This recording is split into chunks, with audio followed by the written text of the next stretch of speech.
ఎన్నికల హామీలు, మేనిఫెస్టోలు, అందులో ఇచ్చిన హామీలు ప్రస్తుతం జరుగుతున్న IPL Indian premier league cricket దాన్ని మించి ఒకరు 4 అంటే ఒకరు 6 బౌండరీలు దాటడమే తప్ప ఇంకేమీ లేదు. అంటే గెలిచామా లేదా అనేదే ప్రయారిటీ.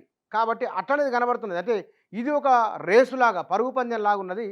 ఈ పరుగు పందెంలో రాజకీయ పార్టీలు పోటీలు పడి ఓటర్లకు హామీలు ఇస్తున్నాయి. మనం మొన్న తెలంగాణలో ఆహ్, పెన్షన్ల పెంపుదల, రైతు సాయం పెంపుదల, నిరుద్యోగ భృతికి సంబంధించింది, ఉద్యోగాల కల్పన, నగదు బదిలీ ఇత్యాది చాలా విషయాలొచ్చినాయి. అట్లనే అమరావతిలో ఎన్‌డీఏ ఉమ్మడి మేనిఫెస్టో వచ్చింది. అందులో అంశాలు కొన్ని ఈనాడులో రాసిండ్రు. చంద్రబాబు నివాసంలో విడుదల, ఆధార్ కార్డున్న తెదేపా, జనసేన, భాజపా నేతలు. ఉద్యోగాలు, సంక్షేమము, అభివృద్ధి సమ్మిళితం. నేటి అవసరాలు, రేపటి ఆకాంక్షలు. ఇతివృత్తంగా ప్రణాళిక రూపకల్పన. ఏమేమి ఉన్నాయో చూద్దాం దీంట్లో. మెగా డిఎస్సిపై మొదటి సంతకం బాగుంది. సామాజిక పింఛను 4000కు పెంపు. ఇది 2024 నుంచి ఏప్రిల్ నుంచి అందజేత. ఇక దివ్యాంగులకు పింఛను 6000 ఇంటి వద్దకు వచ్చి అందజేస్తారు. బీసీలకు 50 ఏళ్ళకే పెంచాను. బీసీలకు 50 ఏళ్ళకే పెంచాను. ఆంధ్రప్రదేశ్, తెలంగాణలో 50% పైబడినది బీసీలే ఉన్నారు.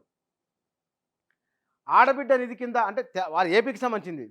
ఆడబిడ్డ నిధి కింద 18 ఏళ్ళు నిండిన ప్రతి మహిళకు నెలకు 1500 చొప్పున ఏడాదికి 18,000 అందజేత. అంటే ఇది కూడా నగదు బదిలీ వ్యవహారమే. ఎన్నేళ్ళు? 18 సంవత్సరాలు నిండిన వారికి. అంటే డిగ్రీలకు ఎంటర్ అయినంటే వాళ్ళకు నెలకు 1500 ప్యాకెట్ మనీ వచ్చినట్లే. చదువుకోవడానికో దేనికో ఉపయోగపడుతుందని లెక్క. అంటే అట్లే వరకు 18,000 రూపాయలు ఇస్తారు సంవత్సరానికి. ఎవరికి? ఆడబిడ్డ నిధి కింద 18 సంవత్సరాలు నిండిన ప్రతి ఒక్కరికి ఇవ్వాల్సిందే. దీని క్రైటీరియా కూడా చూడాలి. మరి దీంట్లో అయితే ఉంది. యువతకు ఏటా 4 లక్షల చొప్పున 5 ఏళ్లలో 20 లక్షల ఉద్యోగాలు.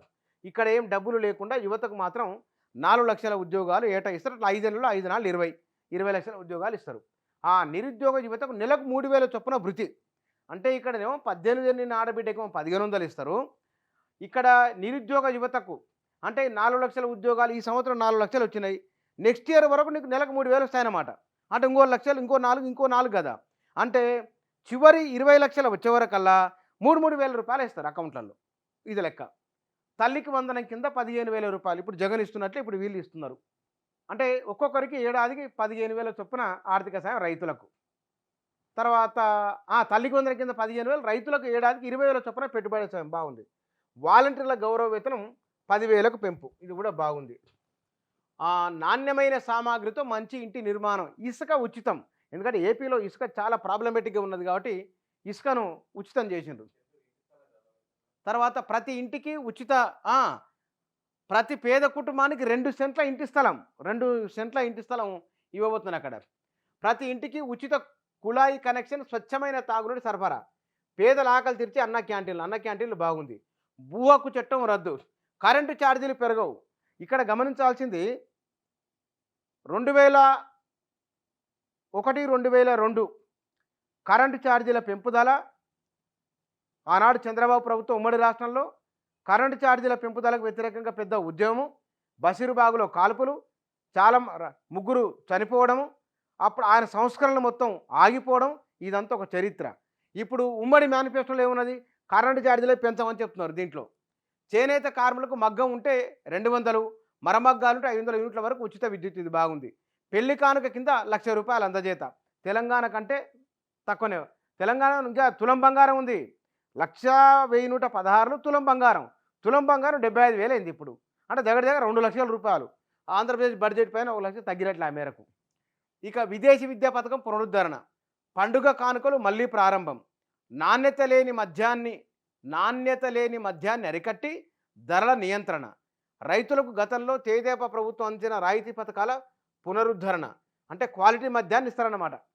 నాణ్యత తక్కువ ఉన్న మద్యాన్ని అరికడతారు. నాణ్యత లేని మద్యాన్ని అరికట్టి ధరల నియంత్రిస్తారు.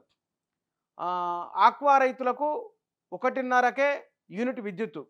ఎస్సీ, ఎస్టీ, బీసీ, మైనార్టీలకు పథకాల పునరుద్ధరణ. చేనేతలకు ప్రత్యేక విధానాలు, పథకాలు. 50 ఏళ్ళు నిండిన వారికి 50 ఏళ్ళకే పింఛన్ అన్నారు. అది తెలంగాణ ఇచ్చినా, ఆంధ్రప్రదేశ్ అయినా, ఎవరైనా సరే. ఇప్పుడు మనిషి జీవన ప్రమాణం 70 ఏళ్ళకు పెరిగింది. 50 ఏళ్ళకి పింఛన్ తీసుకోవడం మొదలు పెడితే అంటే 20 ఏళ్ల పాటు ఆయనకు పింఛన్ ఇస్తూనే ఉండాలన్నమాట. ప్రభుత్వ ఉద్యోగం 30, 35 వేలు ఉంటది. 35 సర్వీస్. అంటే వీళ్ళకు 20 ఏళ్ల పాటు ఇంటి దగ్గర ఉంటేనే పింఛన్ ఇస్తారు వాళ్ళకు. ఎంత వాళ్ళే అన్నారు. సామాజిక పింఛను 4000కి పెంపు. 50 ఏళ్ళు దాటిన వాళ్ళు రాష్ట్రంలో ఎంతమంది ఉంటారు? వాళ్ళ 70 అంటే 60, 70, 75 ఏళ్ళు కూడా బతకొచ్చు మంచి ఆహారం తీసుకుంటే. 70 ఏళ్ళు అనుకుందాం. అంటే ఎన్ని సు మినిమమ్ 20 సంవత్సరాల పాటు పింఛన్ ఇవ్వాలి. ఈ ఒక వ్యక్తికి 20 ఏళ్ల పాటు పింఛన్ ఇవ్వాలంటే అయ్యే ఖర్చెంత? అలాంటి వ్యక్తులు ఎన్ని లక్షల మంది, ఎన్ని కోట్ల మంది ఉంటారు? బడ్జెట్ పైన ఎంత భారం పడబోతున్నది? ఇట్లా లెక్కేసుకుంటే రమారమించిన ఎంతనో తేలవచ్చు. అంటే ఇక్కడ కొన్ని విషయాలు మంచిదే. ఎందుకంటే రైతులకు సాయం చేయాలి. పేదల పెళ్ళిళ్ళకు సాయం చేయాలి. విద్యా, వైద్యానికి సాయం చేయాలి.